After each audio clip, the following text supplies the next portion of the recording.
C'est une bonne idée de prendre des photos de l'extérieur de la maison en ce moment, en plein cœur d'été, en vue d'une vente pour soit l'automne prochain, l'hiver prochain ou même le printemps prochain. Je vous donne les détails dans 2 petites secondes.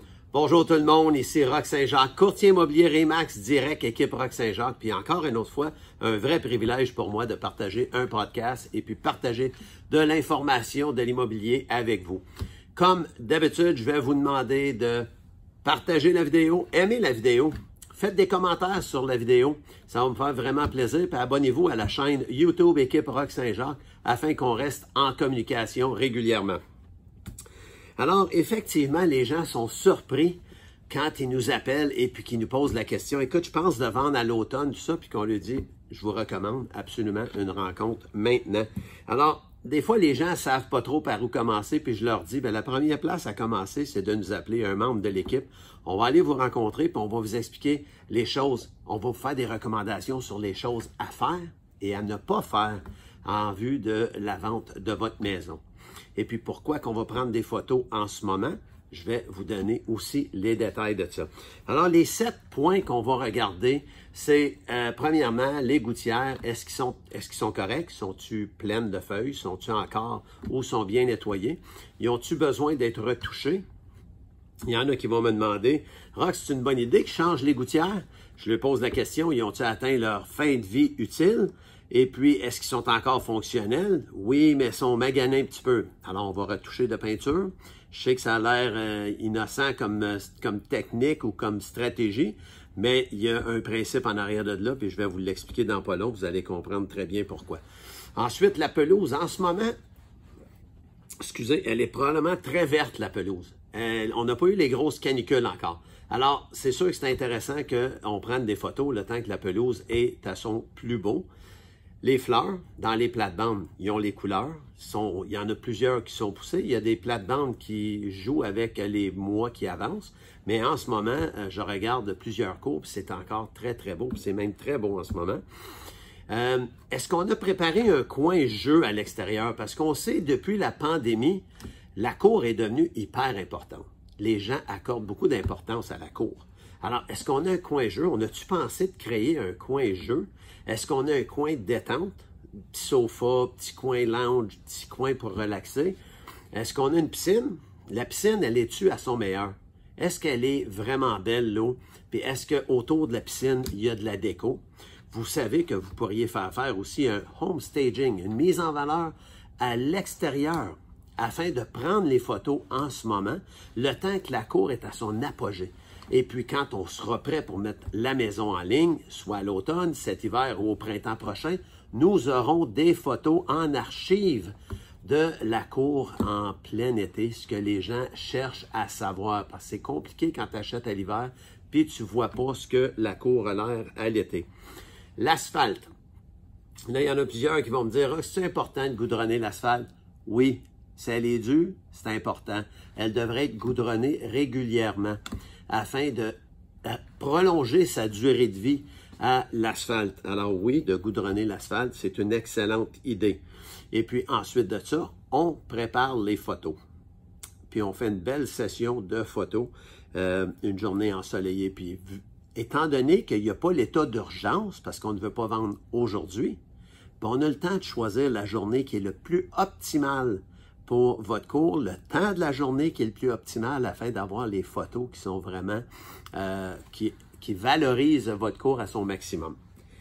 Là, vous allez me dire, oui, mais pourquoi se donner tout ce mal-là? Puis j'étudie une théorie depuis un bout de temps, puis je la partage avec vous, j'en parle un petit peu à l'occasion.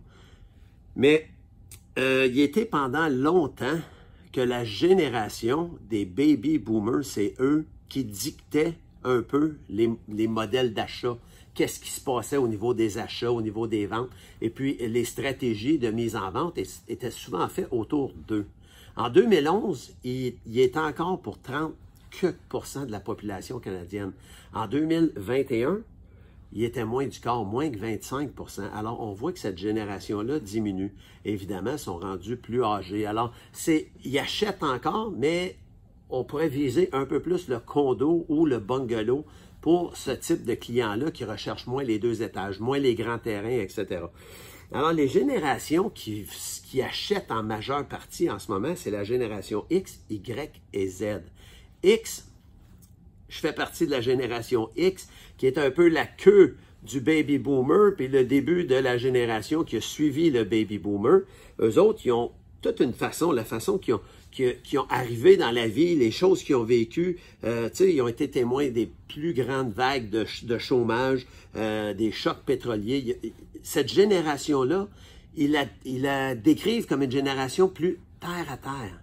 Alors, cette génération-là est peut-être plus motivée à faire un petit peu de rénovation léger. C'est pour ça que les maisons clés en main, les cours clés en main sont énormément recherchés. Et puis, il y a beaucoup d'activités encore sur ces propriétés-là. La génération qui suit, c'est la génération Y, aussi appelée la génération des milléniaux. Eux, ils sont venus au monde dans la génération avec l'Internet. Excusez-moi. Avec l'Internet. Donc, pas qu'ils sont plus intelligents, ils sont plus éduqués, si on peut le dire comme ça. Notamment, le rapport du travail pour eux est très important.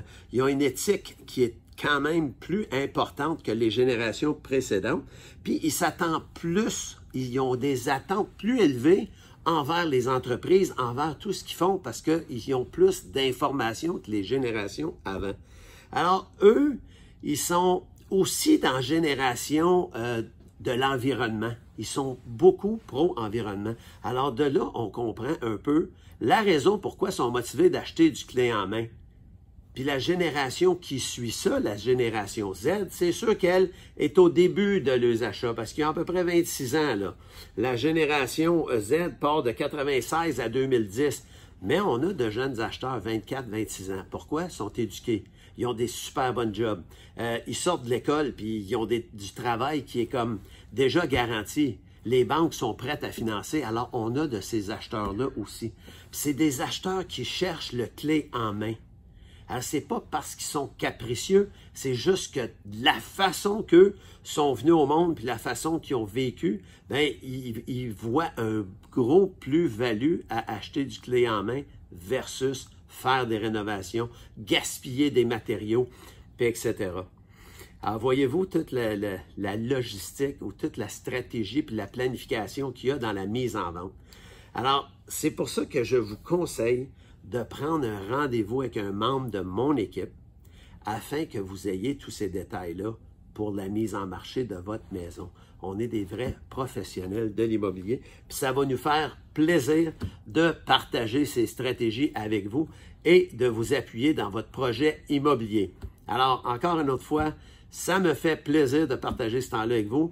Faites des commentaires en bas, je vais y répondre, je vais les regarder. Faites-moi des recommandations de podcasts. Je vais aussi les écouter vos recommandations. Puis je vais ajuster mes podcasts en fonction de ce que vous allez me demander de faire. Une autre fois, je vous invite à partager la vidéo, aimer la vidéo, puis abonnez-vous à la chaîne YouTube. Et au plaisir de se revoir bientôt. Merci.